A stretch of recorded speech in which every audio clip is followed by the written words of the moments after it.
review show. For this video, we're going to be going over many things Elden Ring related. Specifically, we're going to be showing some footage of the new Coliseum update, because that's a cool thing that just happened. And also, I figured, well, why not talk a bit about the game now that it's been out for a lot longer, and I've had, multiple playthroughs, and I also want to showcase some of my favorite builds that I've been running. None of them are meta whatsoever. They're all just cosplay builds for fun, centered around some thematic ideas. You'll see what I mean when we get to them. But in any case, here's the first main build I have. This is Triss Marigold. As you can see, it's level 285, but you could do this at a lighter build. Essentially, you gotta level up lots of faith and dexterity, and I'm running lots of pyromancer spells. So you see, I used the black knife mainly, and the misericord with flame of the red mains, and 2 giant seals, because those boost flame incantations.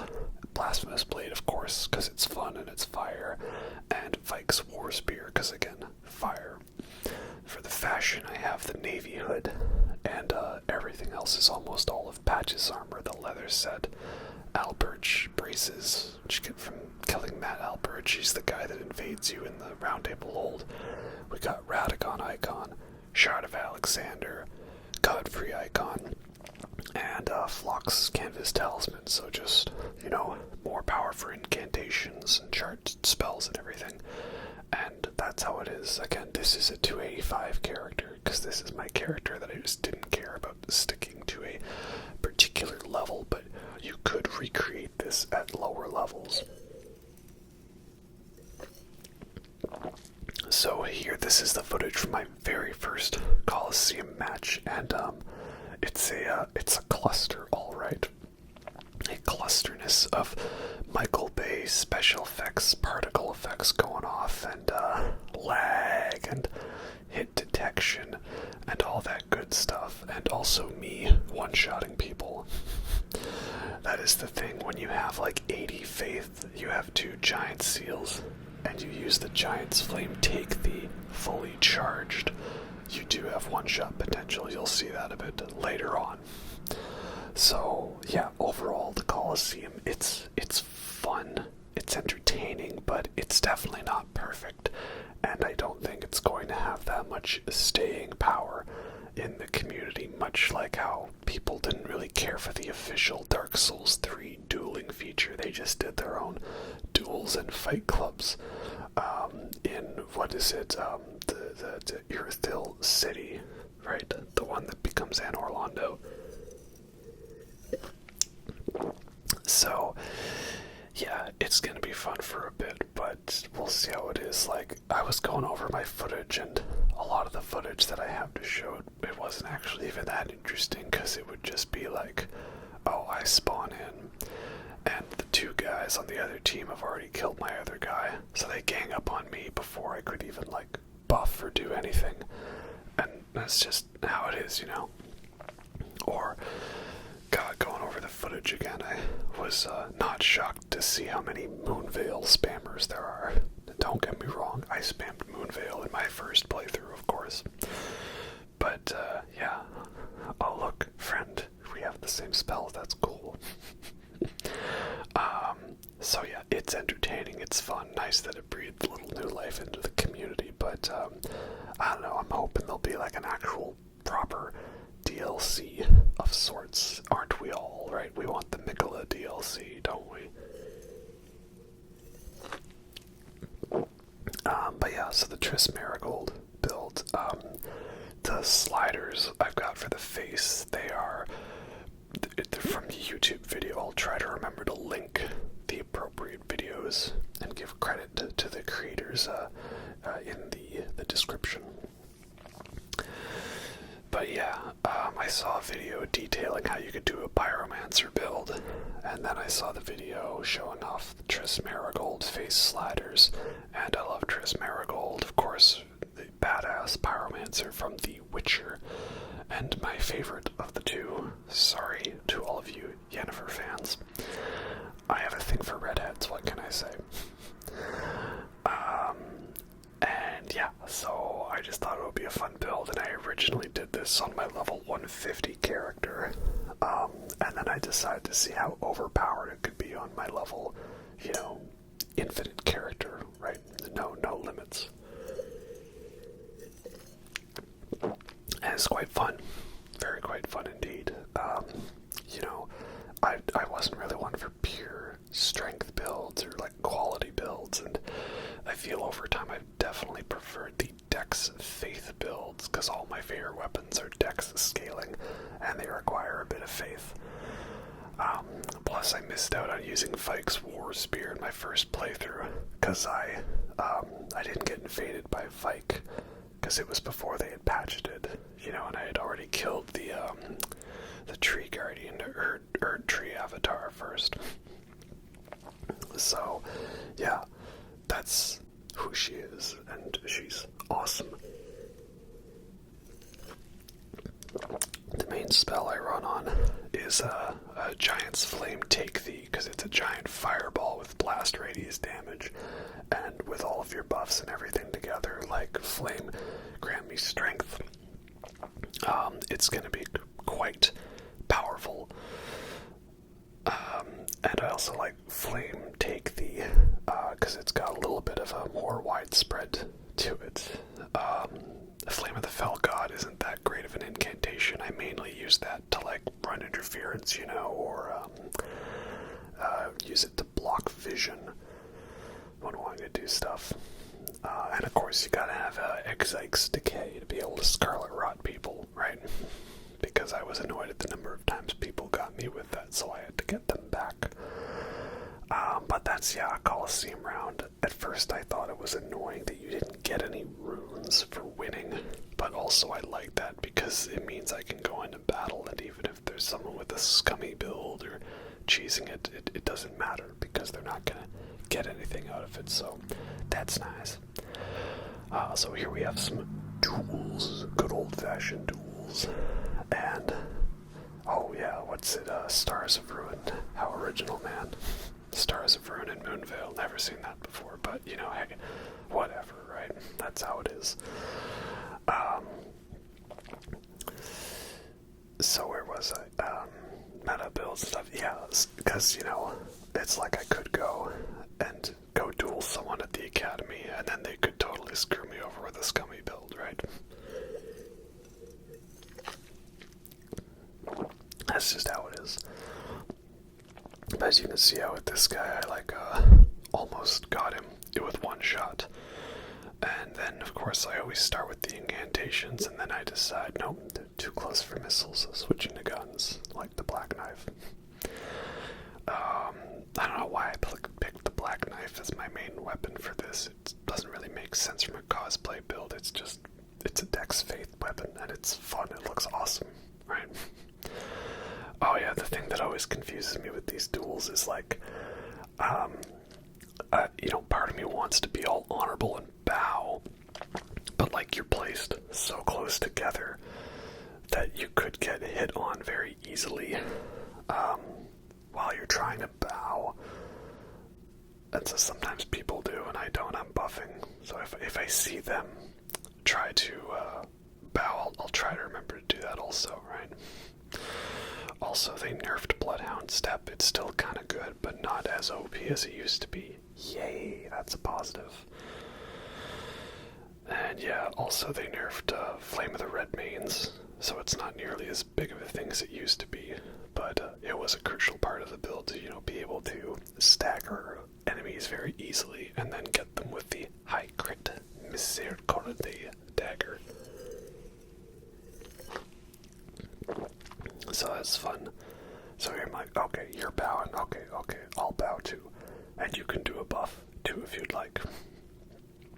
Alright, let's begin. Ah, yes, Swarm of Flies. I definitely don't miss that pre-nerf,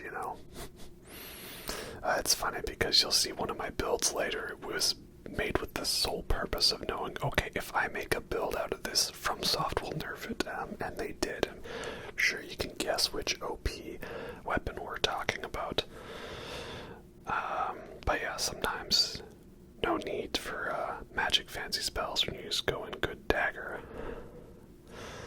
And I do like the frenzy spells a lot too. I think I use Inescapable Frenzy, whatever is the single long beam range. It's basically, my sniper for this build. And here's the other fun thing you can do, is you can have Spirit Ashes in the Colosseums as well, if you so choose to do.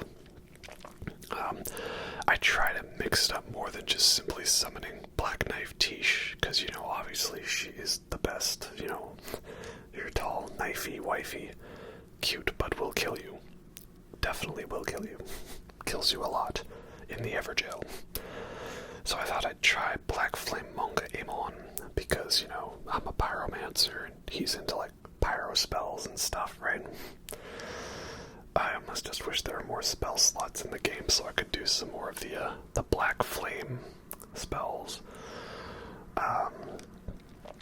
But yeah, now we got you on the run. Let's go, boy. I did try to get some decent footage of, fighting with the spirit summons in the arena, but yeah, it was kind of just a total cluster, and I don't know if it really makes for interesting video content, right? But alas, that's how it is. And again, this was a rare bit where I got a streak of a couple decent duels, not just me winning, but actual fun fights that were entertaining, So good fight, good fight. Drinking some good red wine right now, Diabolica or something like that. It's red and it's good. Again, okay, you bow. I will let you bow, good sir. Again, I like to open with Flame of the Fell Gods, just as kind of like a little teaser, it starts them panicking a little and running around, and then we just absolutely go ham on the spells. And I like having O Flame as my sort of default first one to be able to just quickly do that, but Catch Flame might be the better option as it does sort of come out a little faster.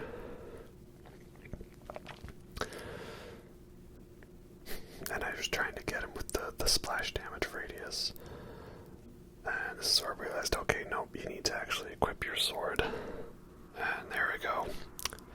Oh, when that hitbox hits just perfect, Very good fight, very good fight. Majority of this video will be Triss footage, because Triss is my favorite character that I've made in Elden Ring.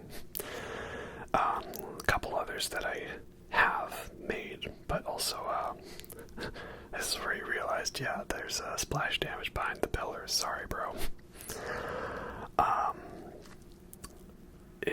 I made I called him the God Butcher, and it was basically just Gore, the God Butcher from Thor: Love and Thunder. Not a good movie by any stretch, but I loved how Christian Bale basically looked like Godskin Apostle in that movie. So I thought it would be a fun excuse to have a build that relied on the God Slayer's Greatsword and Malekith's Black Blade. It was fun, it was alright. The other thing I also did, at the request of my fiance, it was to make a Radahn-themed build, and call him Das Radanya. Like Das Vidanya, goodbye in Russian, but Das Radanya. So I did that. I don't think many people got the joke, though. And this is where I'm like, alright, I'll show you who the real master of Vike's War Spear is. That's how you do it. I try not to just resort to spamming the Ash of War, I'd like to think that I have more buttons on my controller than just L2. So yeah, I did that. I also tried doing a Batman build, specifically Robert Pattinson's Batman. There's many great fan videos out there. That one didn't turn out too well. It looked good, but in practice I wanted to do a fisticuffs build, with the bloody Castus or the Castius, whatever, the fist weapons, but definitely more for style than practicality, as most of my builds are. I've never really done a full-on meta build, and I don't know if I would. I don't know, I want to try to be creative as I can by taking face slider videos from other people because I suck at character creation. You've all seen my character creations before. Weird, homunculus beings of no actual matter on this earth. But yeah, this is why I keep the weapons in reserve.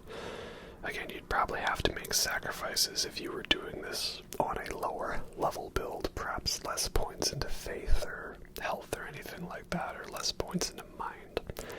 I don't know if I deserved that hit at the end, though. That would seemed a little sketchy. Hitbox on my end. Alright, you bow. I will bow for you, good sir. Yes, absolutely. Okay, what's that? That's that comet spell. Interesting choice. And he's got, what, the cross naginata, something like that.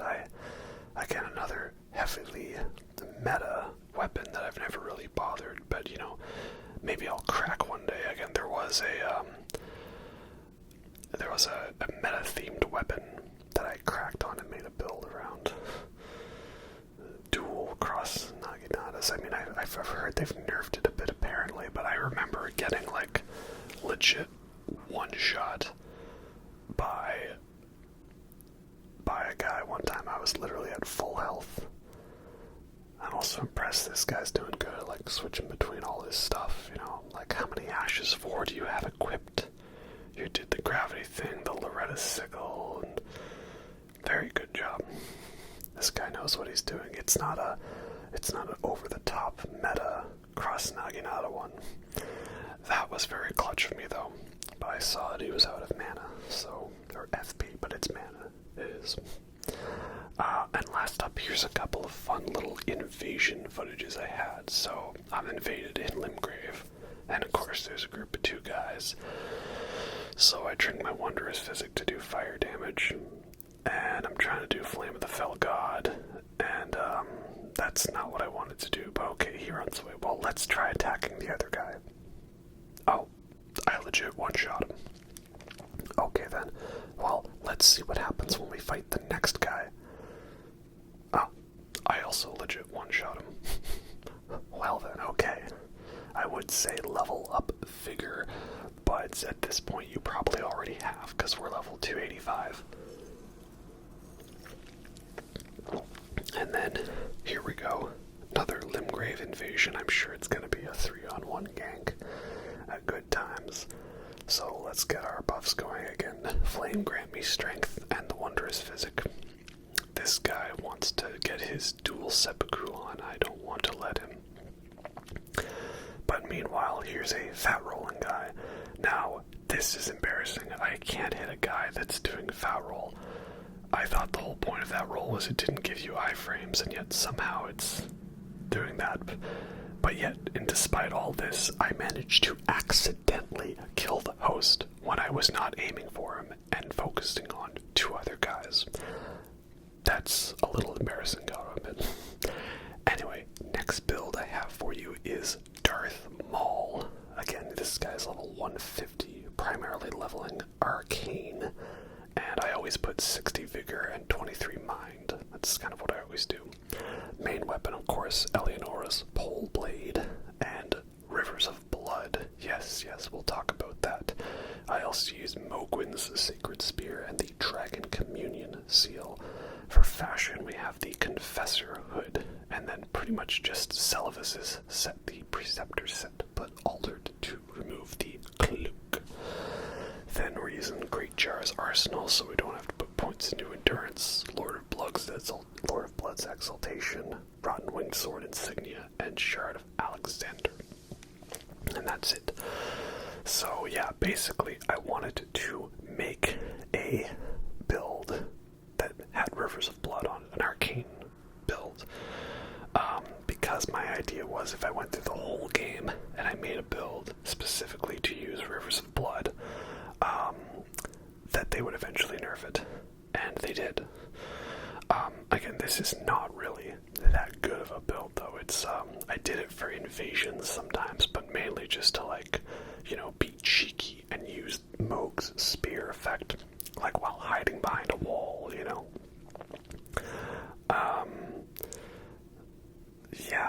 guess he wanted to do an incantation in the middle of a duel. Alright, sure, why not, man? And, yeah, again, not really deserved. That was just bad timing on his parry, but very fun duel. I don't have too much footage, actually, from using the Darth Maul build, because most of it is me actually getting wrecked. It's actually not that good. It's very weak, very squishy. Eleonora's pole blade's not actually that good of a weapon, but it's fun, okay? It's fun, and that's what it's all about. It doesn't matter if I get my teeth kicked in normally going up in a straight against fight, right? Because there I am trying to do my fancy whirlwind blade dance thing, and people are there wearing full goat's armor and, you know, getting me. Oh, by the way, this I thought was fun. I wanted to death blight the dung eater, because you can with that crap that spawns in there, and it felt appropriate that, you know, from one Sith Lord to another, am I right? Oh, and sometimes I use the Godskin peeler, for, like, you know, dual twin blades. It's fun. So the idea behind Rivers of Blood in this build is that, well, you remember in Phantom Menace, Darth Maul starts off with 2 lightsabers, a dual blade, and then he gets it cut in half, so only has a single blade. So the idea is that, you know, that would simulate it going from a dual blade to a single blood blade, you know, for funsies, right, and, you know, reasons. So now what I have here for you is, when I was doing the playthrough for this character, I wanted to see just how bad Rivers of Blood is, how broken it was before they fixed it, and so I respec'd my character, and I have 99 arcane, and therefore I didn't put any points into Vigor, so I basically can get one shot by any one of her attacks. And so I thought, okay, can myself and my Sith apprentice Black Knife Tish do this?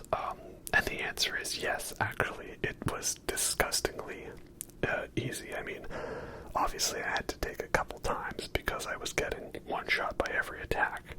And as long as you can properly dodge Waterfowl Dance, which I did there, pretty nice, very impressed. And as long as Tish does her thing and is constantly spamming the destined death, then yeah, we're good. But like, oh, that's a lot of damage, am I right?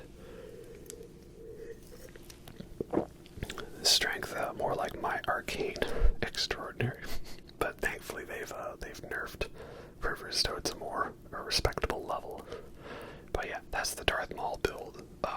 Lots of blood and arcane weapons I like using for a lower level. Again, definitely not meta. You could do him better by using Knight's Cavalry armor for more defense, but I enjoy it a lot, and it's pretty cool. Again, the face sliders I got from the interwebs. Next up we have Lord Aragorn, of course from Lord of the Rings.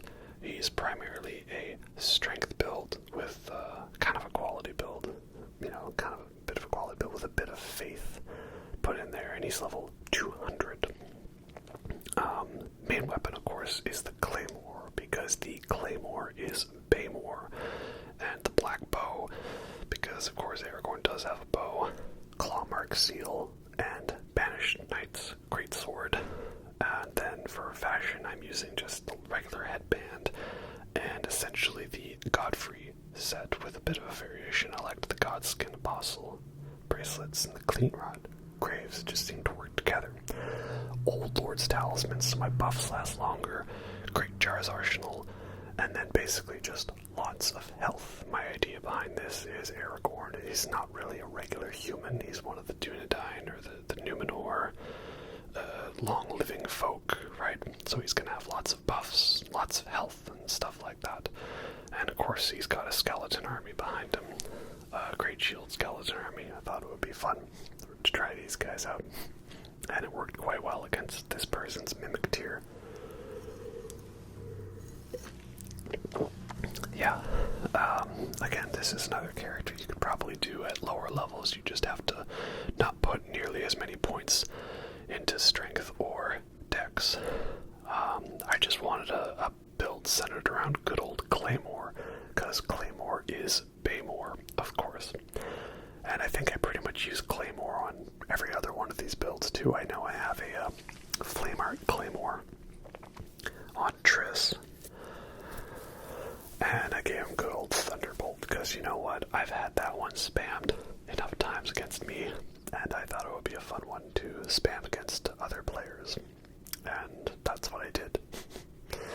It was kind of a last minute idea, you know, I was trying to find a way to switch it up because I think my level 200 character at the time was, oh, that's embarrassing, I actually got landed on with the Frenzy one, the Frenzy grab. Wow, that's, don't ever say I'm not afraid to, you know, embarrass myself on camera, because that just happened, alright? But it's alright, I actually had time to get a healing incantation off. And my great shield soldiers took care of that for me, so thank you, Army of the Dead. I will bow to you for this one. But again, definitely not a meta build. You know, I tried doing this with like Colosseums, and I'd get annihilated by people with heavy armor and spamming high damage weapons and everything. And yeah, I also want to use Latenna more because she's awesome. But then the problem is well, she's real squishy, you know. And then this guy has Nepheli Lu as a summon. Why do you have her if you've been roofing somebody's drinks? That's not cool, man. But it's okay, she goes down easily. That's the thing, at a high level, these spirit summons for the Coliseum is a fun idea, but they just go down so quickly, I don't know if it's really worth it. And what's this? Somebody spamming the Moonveil. Nah, that's crazy, man. Why would anyone do that? But again, can I judge? That was me in my first playthrough, am I right? You'll see also I have the Urge Tree shield on my back, because it's basically the Adjudicator's shield from Demon's Souls. It has a passive healing ability. Because I thought it would be, I don't know, again, a fun way to, again, incorporate Aragorn having, like, you know, healing powers and being not really a normal human, something else, right? But yeah, it's gonna come down to the wire with this duel. What's gonna happen in this exciting adventure? Well, we'll call it a draw then, I guess. Didn't realize you could actually stalemate in this, but you can, so yay, we're all winners, I guess. And then I also thought for some fun footage, how about we show some more boss footage of me as Aragorn helping these lovely people defeat Radagon and the Elden Beast. Oh man, I do love that dual Giant Crushers build. I kind of want to try that for myself. The only annoying thing is my one playthrough where I'm in New Game Plus was actually the one where I missed picking up the Giant Crusher. Yeah, it was like the one area of Altus Plateau I didn't explore, of course. It's kind of funny how I managed to miss out on some of the most key items in the first playthrough. I missed out on the Uchikatana, the Cross Naginata, and the Giant Crusher. I'm trying to think if there's any others. I think those are the main ones, though. You know, basically every weapon I wanted to dual wield, I couldn't.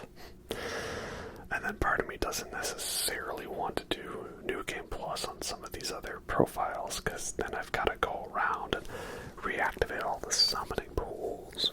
I don't know, man. I don't know. But yeah, let's talk about Elden Ring and my thoughts on it. I know in the original review, I don't think I was negative towards the game. I think I was casually optimistic. I didn't want to overrate it or overdo it, you know? And I don't know, I feel like anything that I felt as a negative before in Elden Ring, I've kind of managed to, like, overlook. Like, I like Elden Beast fight a lot more now. It's such a great spectacle. And the crazy damage, I still do disagree on a bit. Like, I don't like how some of Melania's crazy attacks can, like, legit one-shot you if you're not 60 health and have heavy armor. So I don't really agree on that. But also, you know, like, well, I know I'm going to level vigor to 60, like, every time, so I don't know, maybe just get good. But then yeah, is the game too difficult? Well, no, because I've beat it like 4 or 5 times now. But also some of those big crazy bosses, I've just kind of not also been in the mood for the crazy challenge. Like, I know people love the Godfrey Horaloo fight, but most of the time with him, I just Scarlet Rod him, and I, you know, use one of my high-powered summons like Dung Eater or Black Knife Tish or Mimic Tear and just go to town on him, right? The same thing with like Malekith, like, uh-oh, that's embarrassing. But it doesn't hurt. This is weird. This is the second time I've been filming and I get caught by the crucifix attack, and it doesn't actually do damage to me. I don't know if it's because I had Lord's Divine Fortification on it. It essentially did 0 damage, maybe. I don't know.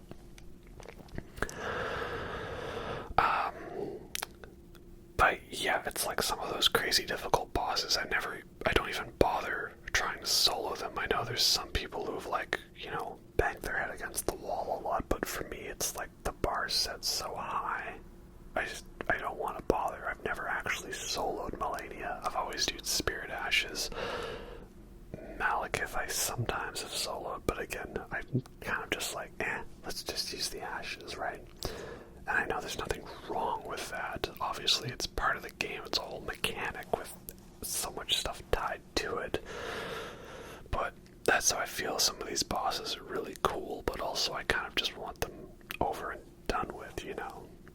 I can't really think of too many other bosses, at least big endgame bosses in my favorite Souls games that I feel that way. Like, I've never just wanted, like, the Bloodborne bosses to be over. If anything, I just wish I could fight them over again, right? Except maybe for Defiled Amygdala, though. I don't know how I feel about that one. Or, what is it? Blood-Starved Beast in the Chalice Dungeons. Now he can just go not be a thing. So yeah, I don't know how I feel about that, but I love the world and the story so much, and the open world is so much fun. Like, it's so great starting a second playthrough and being able to just roll past everything and get to the items you want. So yeah, I don't know, is it my favorite Souls game? I don't know, it might actually be, maybe, but Bloodborne's also such a great game, I don't know. And this is where I say, no, you do not need to bow to me, because, my friends, you bow to no one. Okay, and the last build I have for you is a very fun one. This character is named Cloud of Ash, and she's based off of that photo you see of a D&D character that my fiance plays, level 200, primarily a dex build with a decent amount of faith, because this is a bow build. And the artist for said photo, I will link their name and their Instagram and everything. They did great art. But essentially, we used the black bow, and a couple of rapiers, like the Scarlet Rot one, the Frozen Needle, and then also Blasphemous Blades, good to have on because it's fun. And for fashion, we have Confessor Hood, Spell Blades, Traveling Attire, Preceptor's Gloves, and Preceptor's Trousers is basically the Darth Maul outfit with a different chest piece. Arrow Sting Talisman for better attack bolts. Shard of Alexander, as always. Old Lord's Talisman for the buffs. And the Carrion Filgreed Crest for less FP consumption. So yeah, Cloud of Ash is her name. It's my fiance's D&D character, a Tabaxi rogue. And this is definitely not a perfect one-to-one recreation of the character, but I thought this would just be a fun thing to do for her. So here we have a couple of cheeky invasions. Just stealthing around here, creeping around. They won't notice me, right? I think I was using like the concealing veil here, like I was gonna be like a stealth archer, because as Sun Tzu once detailed in The Art of War in Skyrim, all builds lead to stealth archer. But I don't actually know how well the concealing veil works, so I kind of did away with it. Yeah, so I always wanted to try a bow build, and thought it would be a fun thing to do, right? This is where I realized, well, we're not really stealthing our way out of it now, are we? May as well take all this stealth stuff out. I mainly made this character for like a co-op character. I don't really make builds that much with the idea that I'm going to be fighting people. I make it with that I'm going to be helping them fight bosses. Except for Darth Maul, of course, because the idea was to spam Rivers of Blood until FromSoft nerfed it.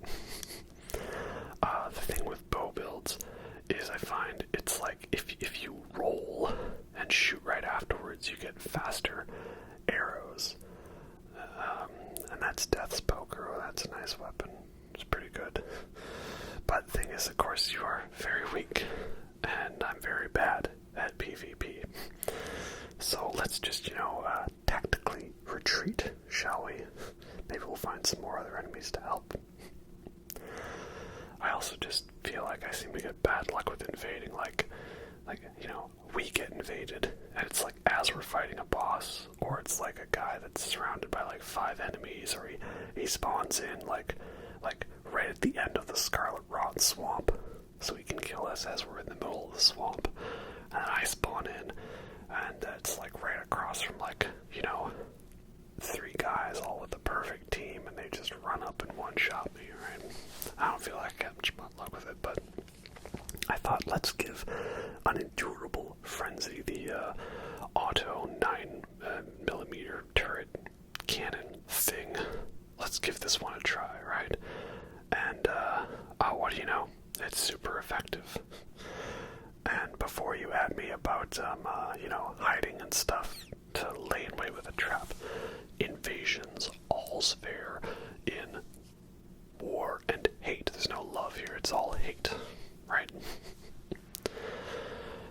But yeah, for my builds, I always put 60 vigor, because that's the soft cap, and it just seems like that's what you need these days to survive. And I do 23 mind, because that's the minimum amount of mind you need to summon Black Knife Tish. So she's always an option for me, because that's important, Love my wifey, knifey, tall lady, stabby way. And this, fun, right? Invade this guy at the Coliseum, that's kind of cool. But yeah, the idea is just to pump in enough arrows until they bleed or get poisoned or scarlet rotted, and look at this guy gets summoned, he's on point right away, and he's got Rivers. But this is post-nerf Rivers. You have no idea, you fool.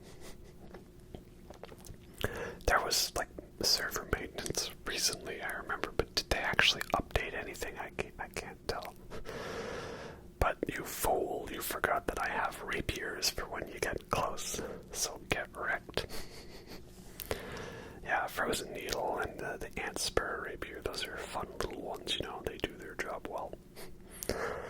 And again, they would all be plus 10 if I actually, had the upgrade materials for them, because some people, they just I think reload a save to get the materials back, or they trade or something, and I'm not that elaborate. Plus 9 is close enough. And oh dear, he has a shield. That's not good.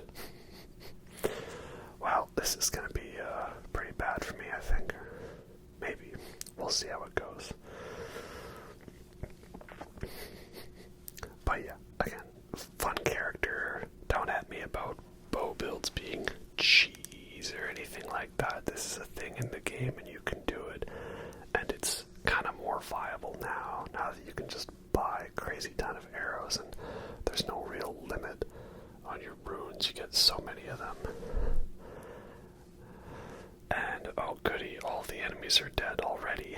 And they get a hunter. They actually have a hunter summoned in. That's crazy to me. I remember I played through the entire game with the hunter summoning ring on, or at least to get myself summoned as a hunter. Entire game. And I got like summoned once, and it was for some AFK guy in Limgrave where I just surrendered and let the invader kill me. These guys over here, they got a hunter within a couple of seconds, and he's actually close by to come in and gank them. Yeah, this is not going well for me. Shields, great swords. I've got a tiny little plasticky knife, and this guy actually did his job. I feel like I'd never get this lucky when I'm on the receiving end of that, but that's how it is, right? It's just my luck. But, yeah, I know my only chance is gonna be, like, a miracle at this point. And, honestly, I don't know how I pulled this off. But, yep, that counts. That counts. I win. You died, but I won. Yep, that counts. Good times. And finally, how about a little more Melania footage? Because it's Animal's favorite boss, right? Animal loves Melania. And we gotta help Zelda, is it? Or Zoltron, I don't know. Yeah, we gotta help him defeat Melania, am I right? So yeah, bow build. Again, I mainly like using the arrows that I can either buy in unlimited quantities, or at least have unlimited resources, so I don't really use the Scarlet Rot arrows or the Sleep arrows, because those are limited, unfortunately. Bow build's actually very nice for Melania, because it's very easy for me to draw her aggro away from the host, because of course we always have that problem of hosts either thinking they can just tank all the hits with a shield, even though she heals, or they're just, trying to out-poise break her, but Melania cheats, because she's a Sekiro boss that has the whole instant poise recovery attack animation skills, right? And it is fun to turn her into a total pincushion. And, not the best dodge on waterfowl. It's funny, after fighting Melania so many times and watching people get, their faces sat on by her Scarlet Dive Bomb attack, it was fun to finally get how people dodge waterfowl at point-blank range. And this is the trick I find, is that if you roll or you jump, you get like a quick attack afterwards. You don't have to go through the same animation, so that's pretty nice. Yeah, to dodge waterfowl at point blank, you basically have to start sprinting towards her and to her side, because if you're locked on, it's like the game doesn't let you run directly underneath her. So you run towards her and you'll kind of get pushed against an invisible wall, and you do that. So you go kind of to her side, and that causes her to rotate, and she loses her tracking on you. So you can dodge the first bit, and then dodging the other two, it's the same. You just gotta dodge into the second one, and dodge to the side and away from the first one.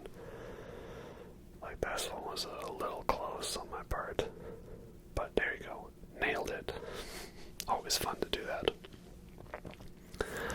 And again, it's not meta at all. Like, this is a much slower process than just running up and deleting her with Frost combined with Bleed weapons. And I have Blasphemous Blade on here because it's just, I have the stats for it. Definitely not a weapon that this character in D&D would be using, Tabaxi Rogue primarily uses bow and arrows, with a couple little swords that she primarily uses, and I know that strength is like the stat she has leveled up the least. I don't actually play D&D, I just hear a lot about it from her. But, I thought it'd be a nice gesture, let me see if I can make your D&D character in Elden Ring. Maybe I'll do just a whole playthrough as her and recount some fun stories of that, I don't know. I also have Elden Ring on PC because my friend had it on PC and I was going to help him beat the game. But we never really played much together, and my character for that was going to be your Goth Mommy, and it was going to be with the Black Knife Assassin armor and using the Eclipse Shoto because the idea is that I would deathblight potential invaders when they showed up. But that never really went through. So that build is kind of like the closest I got to a faith intelligence build. And it's pretty fun. But of course, I was getting summoned so much with that build. And then I finally go out of my way to try to record footage. And then I just either don't get summoned, or I get summoned to some host who runs in and dies in like 30 seconds. Or I invade and I get wrecked, or I just don't get summoned. Like, I don't know what it was. I was getting footage that was just like not cool, you know. Maybe some people wouldn't mind just watching footage of me get wrecked or fight a boss for the host to die after a couple of seconds, but I don't know. So I don't really have footage of that character, unfortunately. Also, I still hold the fact that the Shadow Clone Jujutsu Scarlet Rot thing is a much scarier attack than Waterfowl, because I feel like the timing is intentionally off, so you will get hit by at least one or two of those shades. I just spam it and it doesn't work, you know. But yeah, we're getting close to the end of the video, so I guess I'll just wrap this up. Thanks for watching this Elden Ring video talking about Colosseums and builds and stuff. I'm still having so much fun with this game, even though it's been nearly a year since release. I'll probably play Callisto Protocol eventually. I hear they've already patched some of the bad animation lengths in it, so that is good. And thank you, Hitbox Gods, for saving me there. I didn't deserve that. And also, yeah, Dead Space Remake, I'm hoping it's good. They've made some changes already. I'm not the biggest fan of based on the pre-release footage, but we will detail that in the actual Dead Space video. Don't forget to check me out on Instagram, on Letterboxd, second music channel, The Synthetic Overlords, music-related stuff. Yeah, lots of